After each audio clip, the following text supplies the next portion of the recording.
ley de solidaridad en la que le cambiaron en tres ocasiones el nombre, ¿no? Decía hace un instante que nosotros los ecuatorianos al parecer hemos perdido la capacidad de asombro. Aplaudimos cuando alguien hace algo que supuestamente no existe, pero tal vez por la falta de ilustración, por la falta de preparación o la falta de información que no sale desde la Asamblea Nacional y desde el Gobierno Nacional, que no comparten esta información para el pueblo.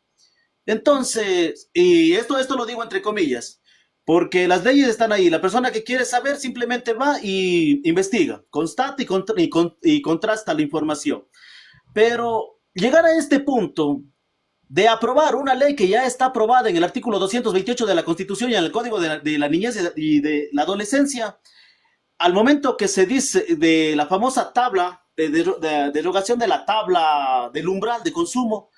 ¿Qué pasó ahí, mi querido doctor? Muy buenas noches. Disculpe que empecemos así de Buenas esta manera. noches. Sí, buenas noches. Decirles que, miren, tanto fue la crítica durante los tres últimos gobiernos a una situación con el tema de la tabla de consumo, que además lo que hacía entrever más bien es que ellos decían que con esta tabla se está legalizando el consumo de droga en el Ecuador, que se va a contribuir con el microtráfico, que esto está vinculado al narcotráfico y al final terminan haciendo, al final lo que terminan es básicamente incorporando nuevamente lo que Daniel Noboa en su primer periodo, en el periodo de transición, prácticamente lo rompió. Recuerdan el TikTok donde él rompió y dijo se acabó la tabla y ahora nuevamente echan hacia atrás, pero yo concuerdo contigo en lo que acabas de mencionar y es el tema de la capacidad de asombro que tiene, que se ha perdido en el Ecuador, porque muchas de las cosas que se hacen o que en este momento se plantean como algo nuevo, generalmente ya o ya tienen su antecedente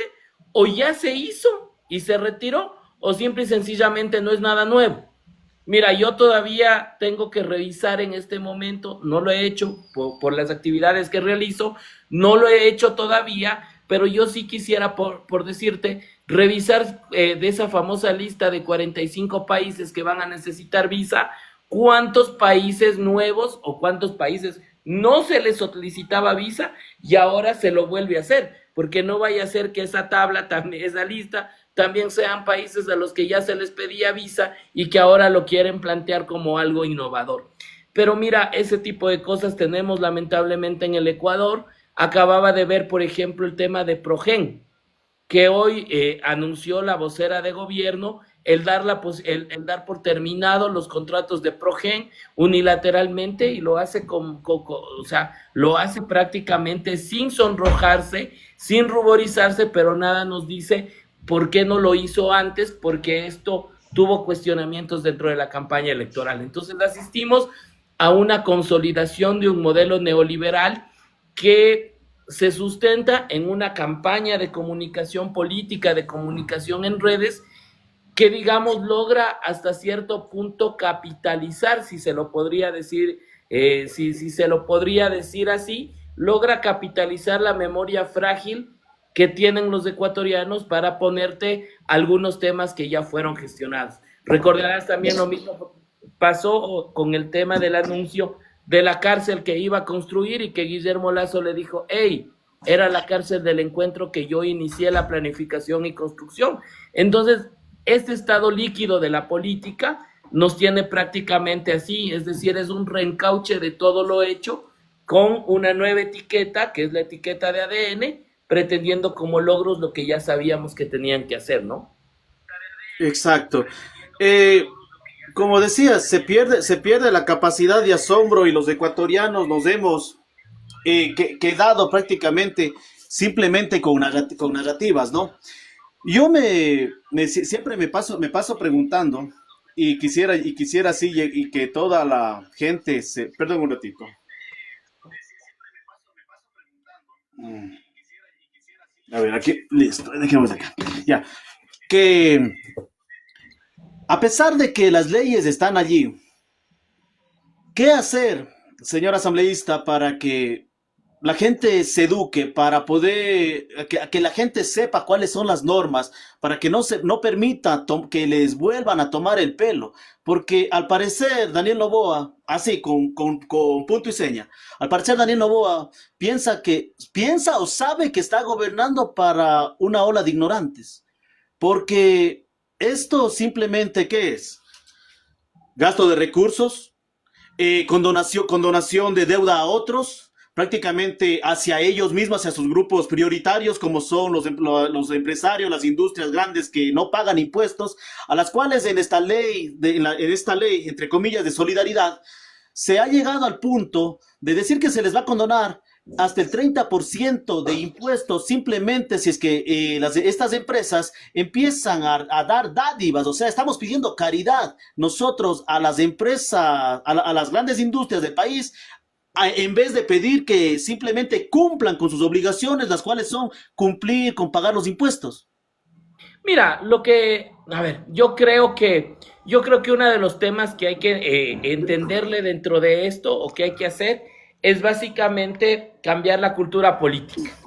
¿Y cómo cambias la cultura política? A mí me parece que es fundamental. Primero, yo discrepo mucho de aquellos que dicen que el pueblo no es sabio, que el pueblo se deja llevar. Yo creo que la mayor parte de las y de los ecuatorianos tenemos conciencia de lo que significa o de las decisiones que tomamos en política.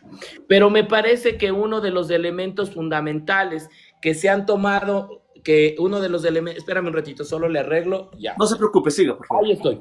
Uno de los elementos importantes de los cuales se ha valido este gobierno es este tema del vaciamiento o el traslado del debate político hacia lo que tiene que ver con las redes sociales. Yo no te digo que estos espacios sean malos, los que estamos teniendo tú y yo, porque muchas personas nos ven, pero creo que la discusión de lo político debe volver nuevamente a lo público. Y hablo de público ahora con optimización de redes sociales, pero también lo que significa foros, lo que significa cine, discusiones en cafés tertulia. Es decir, necesitamos nosotros trasladarle nuevamente la discusión de lo político hacia lo público. Y desde el lado del legislativo me parece que, digamos, es un ejercicio un poco más complicado por cómo estamos viviendo en este momento, pero creo que hay que devolverle y encontrar maneras creativas, devolver la discusión hacia lo público, y eso significa, por ejemplo, plantear temas a nivel de asamblea y para que la discusión en el legislativo sea la que marque la agenda. De lo contrario, un TikTok te marca la agenda. Un mensaje de ex del presidente o de algún ministro te marca la agenda, y creo que nosotros nos estamos dejando marcar la agenda de lo que se hace en redes sociales en lugar de una discusión mucho más profunda de lo público. ¿Qué significa eso? ¿Cuál es el modelo de Estado que queremos para el Ecuador? ¿Cuáles son las visiones de Estado que se confrontan o que pueden establecerse? ¿Cuál es el rol del Estado en este momento? ¿Cuál debe ser el rol de la política en este momento? Y eso creo que, asumiendo una autocrítica, también va desde la posibilidad de que tengamos nosotros los legisladores la capacidad de reinventarnos políticamente y de convertirle al curul en un espacio de encuentro ciudadano para poder hablar y discutir los temas de lo público. En la medida en que lo político vuelva a ser público y no se quede enclaustrado en las redes sociales, sino que sean una herramienta más, entonces me parece que en esa medida vamos a poder hacer una disputa política real, una disputa política de planteamientos, de visiones de Estado, porque de lo contrario estamos muy a la defensiva. Es decir, quien nos marca la agenda es el gobierno, y hemos perdido la capacidad de los ciudadanos y, digamos, también las autoridades de elección popular de marcar temas de discusión, de debate dentro de lo público que nos permitan a nosotros plantear las agendas que deben ser asumidas por el gobierno. Exacto.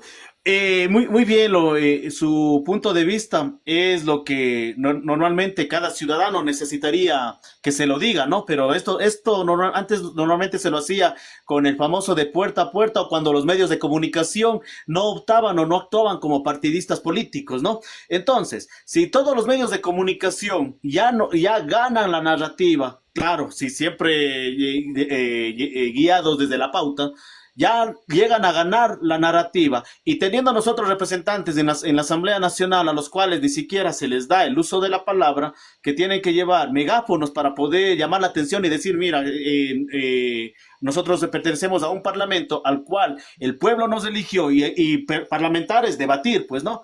Entonces, ¿cómo, si a pesar de esto, usted me dice que tenemos que buscar otras maneras y no solamente quedarnos en esto de las redes sociales, pero si hay un asambleísta cuya, la madre del presidente, la cual en algún momento hizo mención que quería empezar a regular lo que son las redes sociales. Claro, regular las redes sociales para nosotros, en algún momento dijimos, sí, perfecto, para poder hacer que desaparezcan los famosos troles, los famosos bots, las famosas cuentas falsas, las famosas cuentas que solamente destilan odio.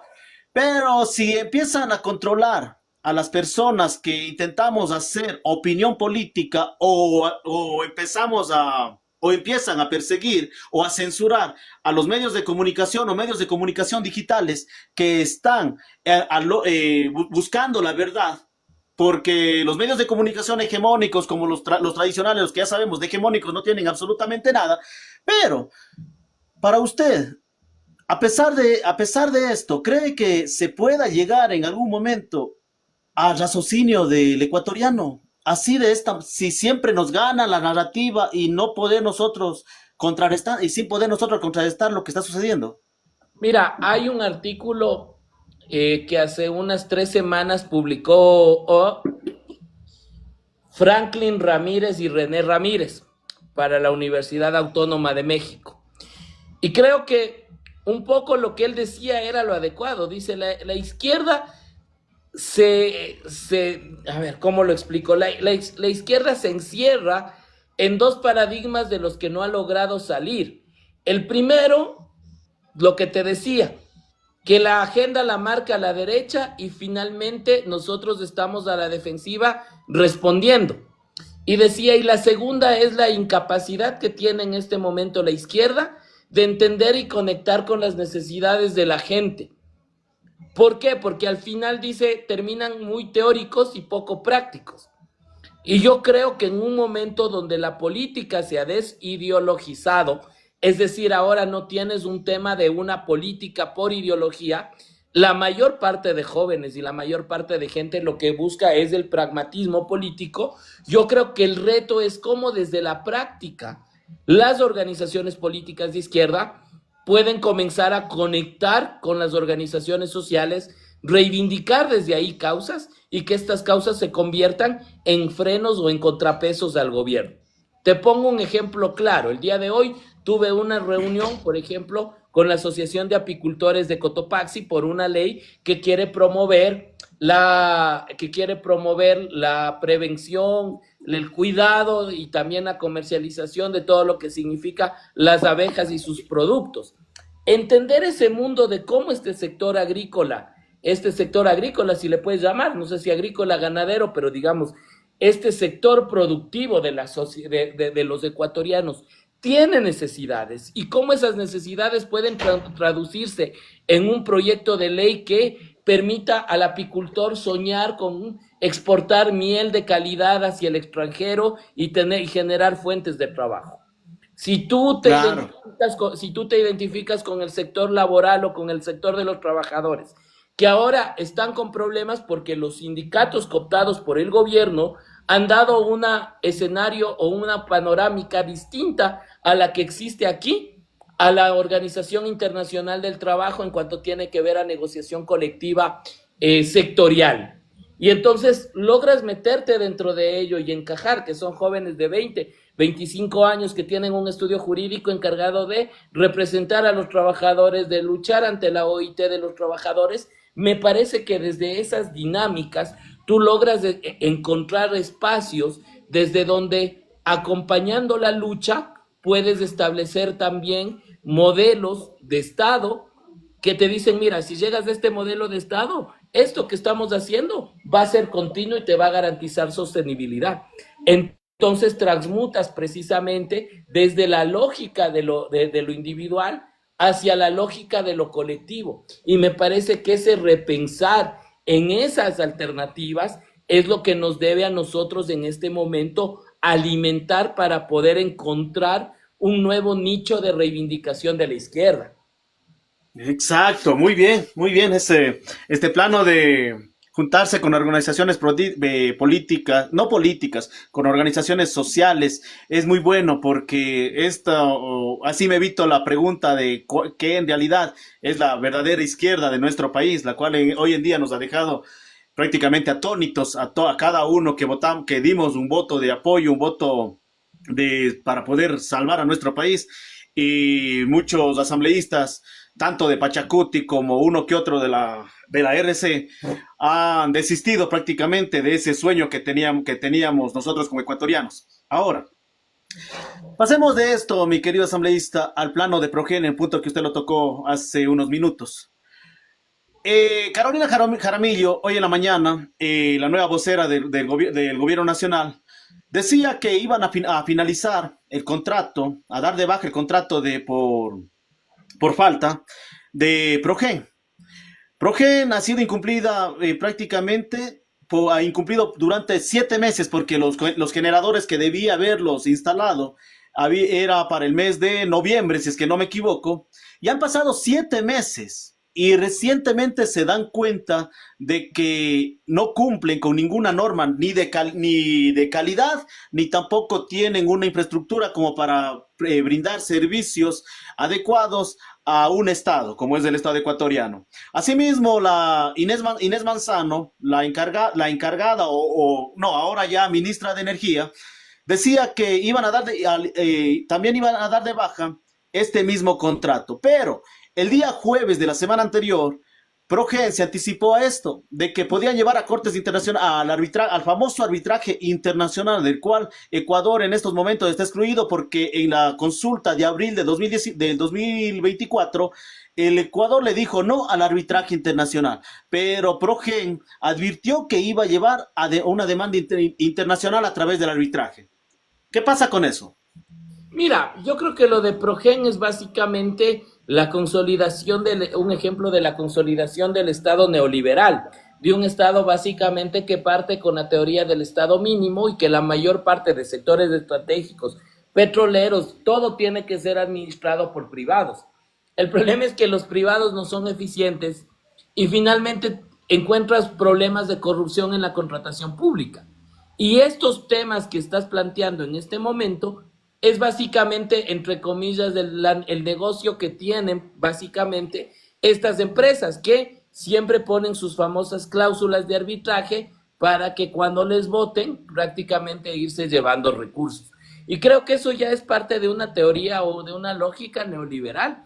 Y mira lo que ha pasado, que al final temas como los de Progen, que en la legislatura anterior se presentaron solicitudes para fiscalizar, ahora la bancada oficialista ha dicho no, Progen no se fiscaliza y finalmente hacemos tabla rasa y se acabó. Mira lo que acaba de pasar hoy día con el juicio político al ministro Godofredo, donde finalmente él, que tenía un juicio político por la desaparición de los 4 de las Malvinas, ahora la bancada oficialista archiva el juicio político contra toda norma, contra toda ley, dejando en impunidad y vulnerando el derecho a la verdad. Pero mira, estas cosas que son de enorme preocupación para el país, que lo estamos discutiendo tú y las personas que nos siguen a través de este medio digital, son los temas que creo que hay que posicionarles y hay que argumentarles dentro de la sociedad. O sea, yo creo que la lucha contra la corrupción en la contratación pública no debe distinguir bandera o partido político. La lucha contra la evasión de impuestos debe ser un tema de interés nacional. La lucha contra el crimen organizado y contra las economías criminales debe ser parte de la discusión de lo público. Pero si tienes un proyecto de ley como el que nos enviaron, que hay que reconocer, y yo te lo digo, hay que reconocer que se logró avanzar en un 60% y que existe un 40% que no son preocupaciones menores en el proyecto de ley. Si estos temas en lugar de combatir las economías criminales, lo que hacen es nuevamente agilitar procesos o recurrir al incremento de penas a procesos ágiles, allanamientos sin orden judicial, que al final no resuelven el problema de la crisis de seguridad. Entonces ya también esos temas me parece que son parte del debate público que hay que llevarlo en la sociedad, ¿no? Echa la ley, echa la trampa. Queridos amigos, les agradezco a las personas que están aquí. Por favor, si me ayudan dándole me gusta y si son tan amables también, compartiendo el directos, por favor. Así tratamos de llegar a mucha más audiencia para que sepan la realidad de lo que está sucediendo en estos momentos en el país, para que la coyuntura del día a día esté acorde y nadie se pierda de las noticias diarias. Bueno, no hacemos noticias, hacemos entrevistas, pero compartir con las personas que palpan prácticamente desde la Asamblea Nacional es muy bueno. Y esto no solamente lo debería hacer Juanca Cárdenas, lo deberíamos hacer todos como ecuatorianos, todas las personas que tenemos uso de razón, vamos a poner. Yo sé que todos tenemos uso de razón, pero asimismo tenemos que darnos ese baño de verdad.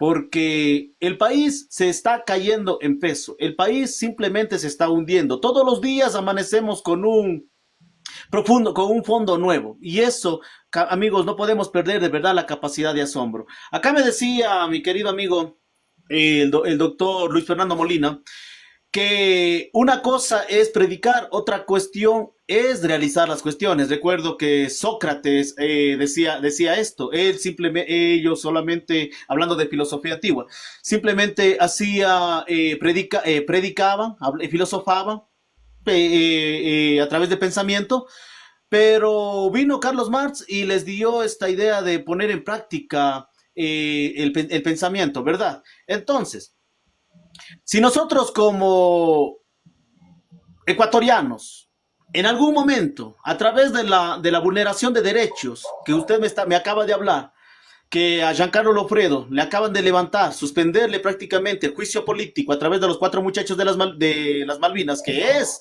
una desaparición forzosa y es un crimen de Estado, un crimen de lesa humanidad, ¿qué podemos hacer nosotros como ecuatorianos, los ecuatorianos de a pie?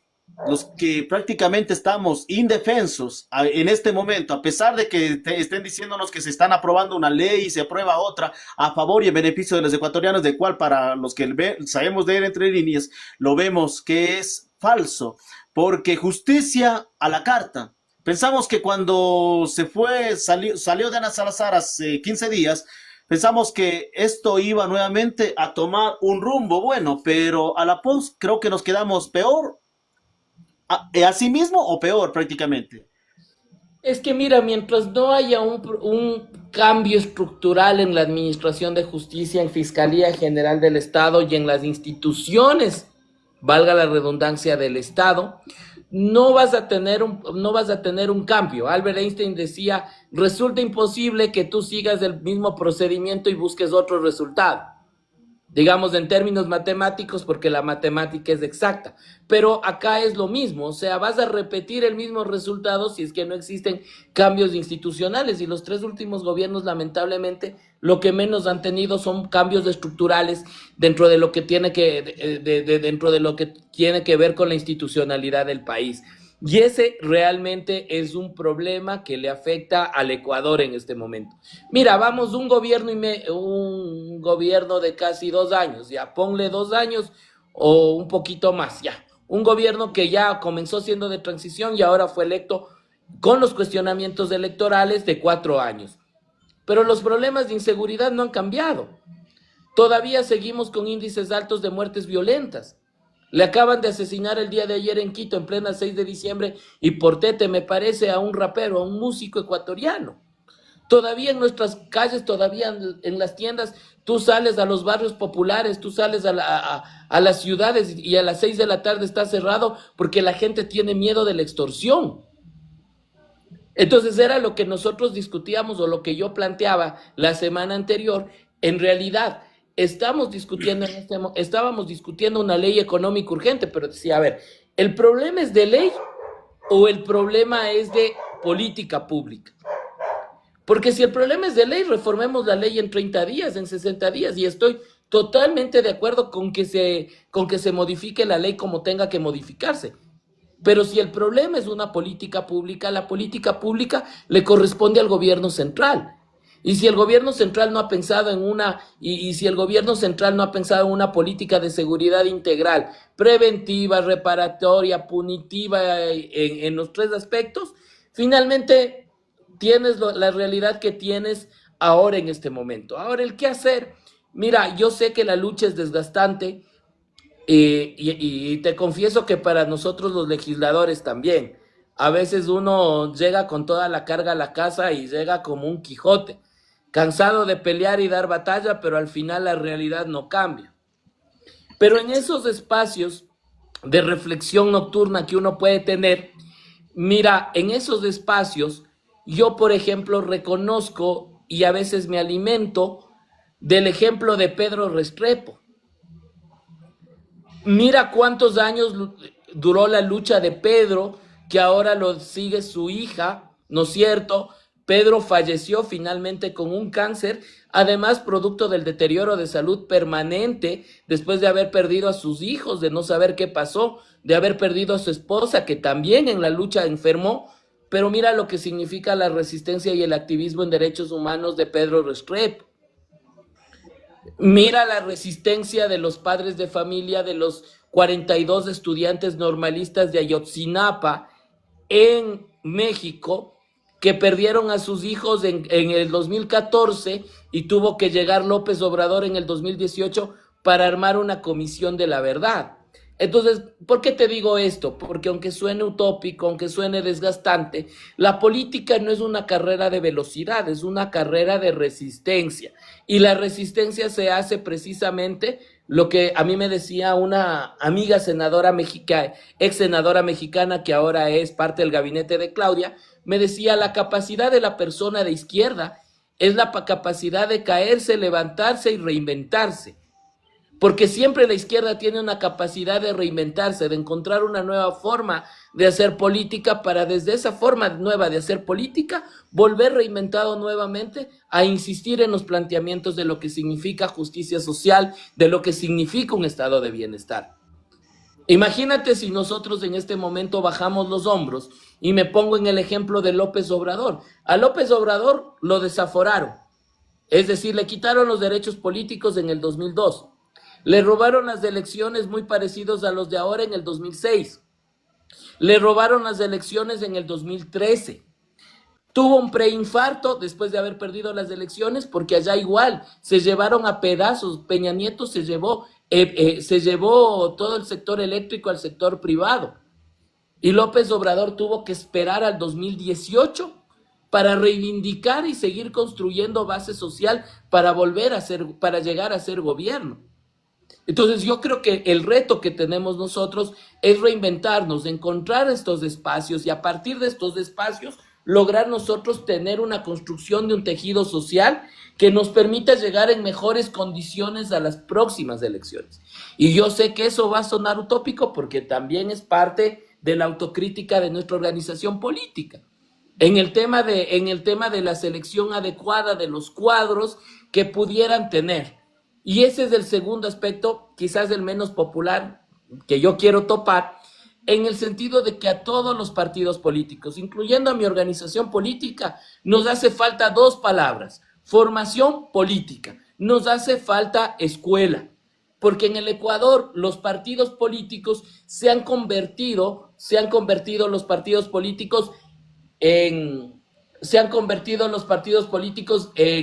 tiendas de cambio electorales. Tiendas de cambio, les digo yo. Máquinas electorales, y te lo digo en general desde un punto de vista académico. Ya Agustín Cueva en 1980 te decía que el sistema de partidos políticos replica la misma categoría caudillista de creer que el país es una hacienda. Agustín Cueva decía: la derecha cree que el país es una hacienda, administra la hacienda, saca los recursos y se va a disfrutar en Miami. Y la realidad no ha cambiado. Y él decía: los partidos políticos replican lo mismo, porque se acaba el caudillo y se acaba el partido político. Entonces a mí sí me parece que es necesario desde los partidos políticos generar escuelas de formación política que permitan, ¿no es cierto?, generar esta alternabilidad de cuadros que permitan su permanencia en el tiempo. Entonces me parece que esos son dos factores importantes. Claro, y esto me lleva a este siguiente punto de vista, un punto de vista y al mismo tiempo una pregunta, ¿no? En este punto de vista interno, una pregunta. Hace días yo he venido conversando con diversos actores políticos. Esto ya lo llevo haciendo desde hace 7, 8 meses aproximadamente, la cuestión de las entrevistas, y asimismo conversando con diferentes actores políticos, con diferentes generadores de opinión, ¿no es cierto? Y esta misma gente me ha dicho, Juan Carlos, por ejemplo, yo soy de izquierda, pero no hay absolutamente nadie que me diga, y he comulgado como una persona de izquierda, soy leal a la izquierda, y me han propuesto que dé opinión a favor de la derecha, pero no puedo cambiar mis principios, soy leal conmigo mismo. Pero ¿de qué me sirve si mi opinión a muchos movimientos políticos, agremiaciones políticas de izquierda, no les interesa? Alguien me puso hace días un ejemplo claro. Me dicen, por ejemplo, Mauro Andino es un excelente constitucionalista y no lo postularon para la Revolución Ciudadana, a pesar de que este señor defiende a la Revolución Ciudadana.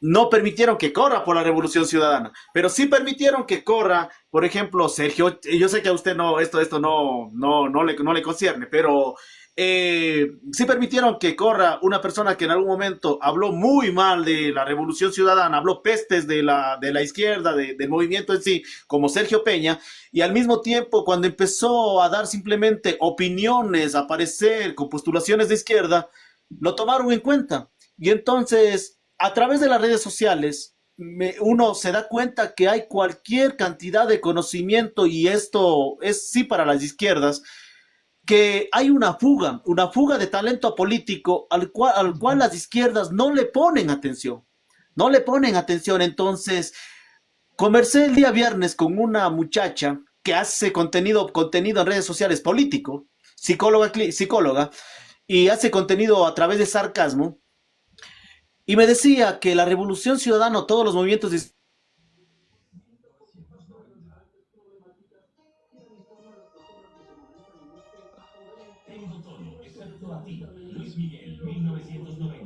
través de los medios de comunicación.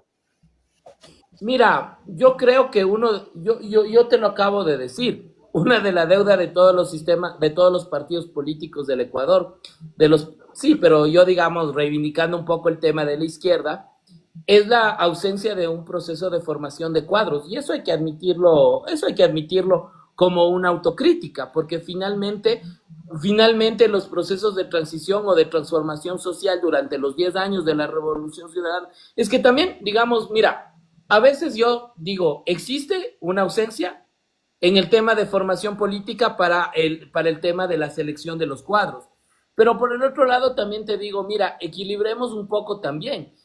¿Te imaginas lo que significó en el 2006 haber llegado a la presidencia de la República Rafael Correa, acarreando cerca de 130 años de vida republicana dominados por la oligarquía y con 30 años de un modelo neoliberal desde el regreso a la democracia, y tratar de realizar los cambios en 10 años, la mayor parte de cambios para la generación de un estado de bienestar?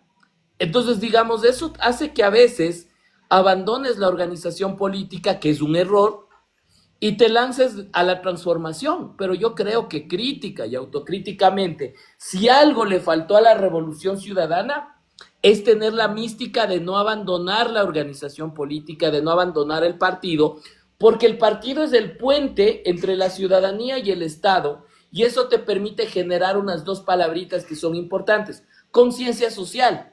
Es decir, eso te permite que la gente que abandonó la clase baja y llegó a ser clase media tenga en cuenta que lo que le permitió llegar a ser clase media, a tener más recursos desde un modelo de Estado que solo reivindicado desde el progresismo puede ser posible. Eso te permite que el becario que salió a las mejores universidades del mundo y tiene un proceso de formación académica espectacular, más bien dicho, solo puede ser posible esto a través de lo que tiene que ver con este proceso con este modelo de Estado. que los trabajadores pueden tener su salario digno a través de un modelo de Estado. Cuando esto no ocurre, ¿no es cierto? Cuando esto no ocurre, cuando esto finalmente no hay esta concientización, si así quiero llamarlo, desde la estructura del partido. ¿Por qué? Porque el Estado no puede hacer eso, porque si no estarías adoctrinando y caerías en algunas ilegalidades. Si esto no hizo la organización política, tenemos los resultados que tenemos en este momento en la fragilidad de esta sostenibilidad política del proyecto.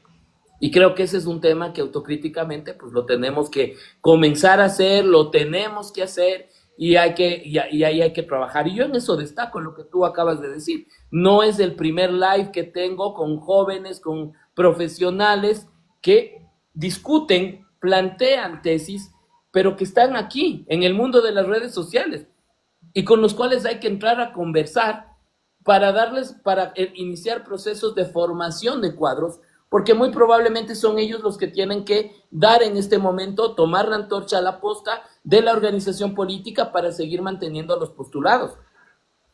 Pero te digo, lamentablemente también eso mezclado con la coyuntura política, tienes dos momentos. Primero, cómo transformas el país y luego cómo resistes a la persecución política durante estos 8 años.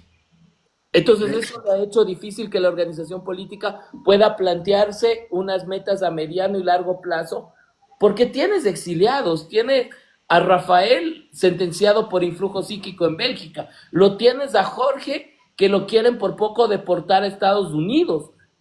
En el marco de toda esa persecución, de Andrés, de Esther, de lo que les está pasando en el tema de ligados, en el marco de que no nos dan la palabra, todo ese mundo del ejercicio real de la política hace necesario que tengas cuadros que puedan tomar las riendas del partido para seguir formando cuadros.